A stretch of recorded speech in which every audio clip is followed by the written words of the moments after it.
તહેવાર ઉજવવા પડ્યા મોંઘા, ભાડામાં ઉઘાડી લૂંટ, ટિકિટના ભાવ સાંભળશો તો બોલશો ઓ બાપ રે। जी हाँ, કંઈક આ જ પરિસ્થિતિ છે વતનની વાટ પકડતા મુસાફરોની। दिवाली हो गया, राखी हो गया, तो इन पे जो चार्जेस हैं वो ऑलमोस्ट 3 गुना हो जाते हैं। मतलब आप कंसीडर करो 800 रुपये का जो टिकट है वो मतलब वो हो जाता है मिनिमम 2000 का। जिनकी रेटिंग कम है, जिनकी रेटिंग हाई है वो 2500 से 3000 तक भी जाते हैं। ઘણો વધી જાય છે। ત્યારે 400-500 માં સોફો હોય, અત્યારે 1000-1200 એવી રીતે હોય છે। મોસ્ટલી તહેવારોનો સિઝન હોય તો 15 દિવસ પહેલાં જ ટિકિટનું જે સેલિંગ હોય એમાં વેઇટિંગ પીરિયડ બી વધી જાય છે અને ઇવન એના રેટ બી હાઈ થઈ જાય છે। સાંભળ્યું? લૂંટી લ્યો તમે પણ। લોકો પણ એ જ કહી રહ્યા છે કે ક્યાંક તો બાકી મૂકો અમને। એક તો રક્ષાબંધનનો શુભ અવસર છે, બહેન ભાઈના ત્યાં હોંશે હોંશે રાખડી બાંધવા જાય અને ત્યારે રાખડી, મીઠાઈનો ખર્ચ, ભાઈ ભાભી ને બાળકો માટે તેમની મનગમતી વસ્તુઓ લઈ જાય તેનો ખર્ચ ને અધૂરામાં પૂરું ભાડાનો ડબલ માર। હાલ ગામે ગામ, શહેર શહેર બસ આ જ બુમરાણ છે। ખાનગી ટ્રાવેલ્સના ભાડામાં એટલો તોતિંગ વધારો થયો છે કે મહિનાઓ પછી વતનમાં તહેવાર માણવા જવાનો હોશ પણ લોકોનો અડધો થઈ ગયો છે। ત્યારે સાંભળો રાજકોટની બહેનને કે આટલી ભીડમાં તેઓ કેવી રીતે મુસાફરી કરે છે। ત્યારે 300-400 માં જતા હતા, અત્યારે 700-800 રૂપિયા ભાડું છે, 1200 રૂપિયા, 1500 રૂપિયા, તોય સીટ નથી મળતી ને કેબિનમાં બેસીને જવું પડે છે। મહિલાને તો બહુ તકલીફ, જણ હોય તો વાંધો ન આવે, પણ લેડીઝને હારે કંઈક જણને સાથે બેસવું પડે છે, નથી મળતી સીટ તો શું કરી। સૌરાષ્ટ્રના લોકો સુરત, વડોદરા, અમદાવાદ સહિત અનેક મુખ્ય શહેરોમાં કામ ધંધા અર્થે સ્થાયી થયા છે। તહેવાર ટાણે લોકોની અવરજવર પણ વધી જતી હોય છે। મુસાફરોને કેવી તકલીફ પડે છે તે જાણવા માટે અમારી ટીમ પહોંચી રાજકોટ શહેરના ગ્રીનલેન્ડ ચોકડી વિસ્તાર, જ્યાંથી સૌથી વધુ બસ ઉપડતી હોય છે। કેટલાક મુસાફરો અમને એવા મળ્યા જેમણે રાજકોટથી સુરત જવું હતું, પરંતુ ભાડું સાંભળીને તેમના મોતિયા જ મરી ગયા। ટ્રાવેલ્સના ભાડામાં 30થી 50% વધારો, સ્લીપર સીટના 500 રૂપિયાના હાલ 900 રૂપિયા ભાવ બોલાય છે। તહેવારોનો માહોલ જામ્યો છે ત્યારે લોકોની દોટ છે તે પોતાના વતન તરફ જોવા મળતી હોય છે।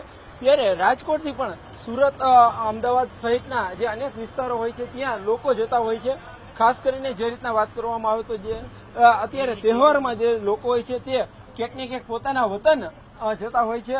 હાલ જે રીતના વાત કરવામાં આવે તો રાજકોટ થી અનેક લોકો છે તે પોતાના વતન જઈ રહ્યા છે। હાલ આપણી સાથે અહીંયા કેટલાક લોકો છે, આપણે એમની સાથે પણ વાત કરીશું। आप कहाँ पे जा रहे हो अभी? मैं अहमदाबाद जा रहा हूँ। अभी त्योहार का माहौल है, क्या कहेंगे? त्योहार का माहौल है, बहुत अच्छा सफर है और गाड़ी में आराम से सो के जाएंगे। अभी मैं पोरबंदर घूम के आया हूँ, अभी राजकोट सिटी भी घूमा, बहुत अच्छा है। भीड़ कैसी है? भीड़ तो काफी है त्योहार की वजह से, बल्कि इसके लिए तो स्लीपर में जा रहे हैं। गाड़ी में क्या है, ट्रेन में भीड़ ज्यादा रहता है। हाँ, અત્યારે માંડ સીટ મળી છે। કેટલા તમે ફેમિલી કેટલા લોકો અમે બે જ છીએ અત્યારે। કેટલું ભાડું ટોટલ દીધું? 600 રૂપિયા આપ્યું, અત્યારે 600 રૂપિયા આપ્યું। નોર્મલ દિવસોમાં કેટલું આવતું? નોર્મલ દિવસોમાં 250 રૂપિયામાં લઈ આવતા હોય છે, અત્યારે 300 રૂપિયા લે, 50 રૂપિયા વધારે લે। 50 વધારે લીધા એટલે 100 રૂપિયા વધારે લીધા અમારા બેના થઈ। હવે આ તહેવાર છે ને આ ટ્રાફિકના હિસાબે હવે એ લોકોને ખબર નહીં શું આટલું વધારે લઈ છે। હવે આપણે જવાની ઘર જોઈએ એટલે આપણે જવું તો પડે જ, બરાબર। આમાં અમદાવાદ ઘર છે, અમારે જવું તો છે જ, એટલે 50 વધારે આપીને અમારે જવાનું તો છે જ। એક તો ભાડું ડબલ અને તેમાં પણ જગ્યા મળી તો ઠીક, નહીતર મહિલાઓએ પુરુષો સાથે સીટ શેર કરવી પડે। જો કે કેટલાક ટ્રાવેલ સંચાલકો એવા પણ છે કે જેઓ રૂટીન ભાડામાં લઈ જાય છે, પણ મોટાભાગના ટ્રાવેલ સંચાલકો હાલ કમાવાની દાનત જ ધરાવે છે। જે રેગ્યુલર રૂટિન જે ભાડું છે એસોસિએશનનું જે નિર્ધારિત કરેલું એ જ હોય, કોઈ વધારો નહીં। રાજ્યભરના ટ્રાવેલ્સ માલિકોને સામાન્ય સંજોગોમાં તો બસ ખાલી ફેરવવી પડતી હોય છે, પણ તહેવાર ટાણે તેઓ તેનું સાટું વાળી દે છે।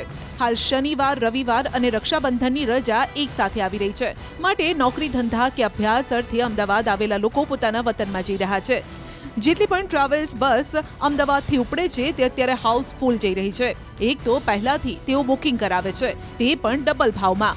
જો તે મળ્યું તો ઠીક, નહીતર બીજા દિવસે તેમનો વારો આવે. સ્થિતિ એવી છે કે એસી બસની સીટના ભાવમાં અત્યારે નોન એસી સીટનો ભાવ બોલાઈ રહ્યો છે.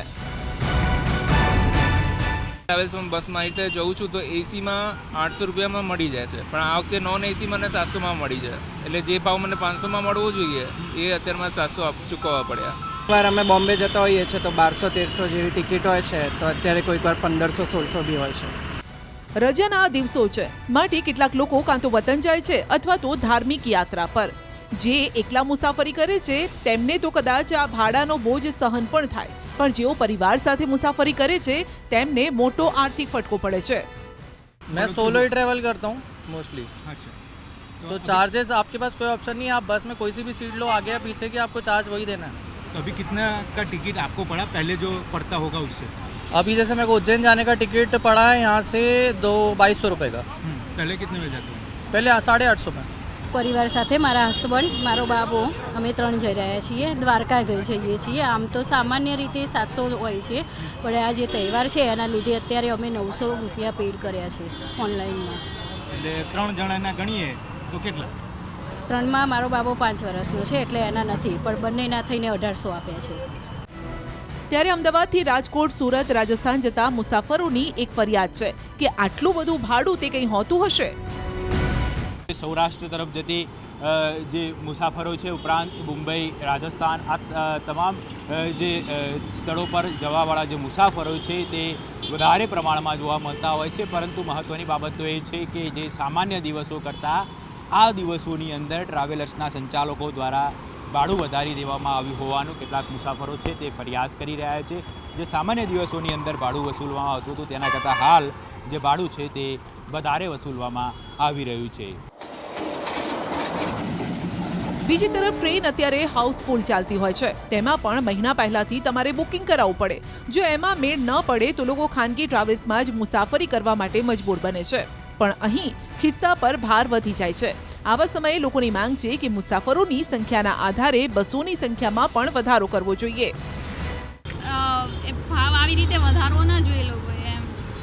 એમ એ સેમ જ લાઈક રૂટીન જ છે ને, ખાલી ફેસ્ટિવલ છે તો બધા ઘરે જવા માંગે છે, એમાં આવું ના થવું જોઈએ. એમ તહેવારોમાં કાં તો બસ વધારે મુકાવી જોઈએ, બસ જ વધારે મુકાવી જોઈએ, અને બસ વધારે ના મુકાય તો જે ભાડું રૂટીન ચાલે છે એ જ ભાડું થવું રહેવું જોઈએ.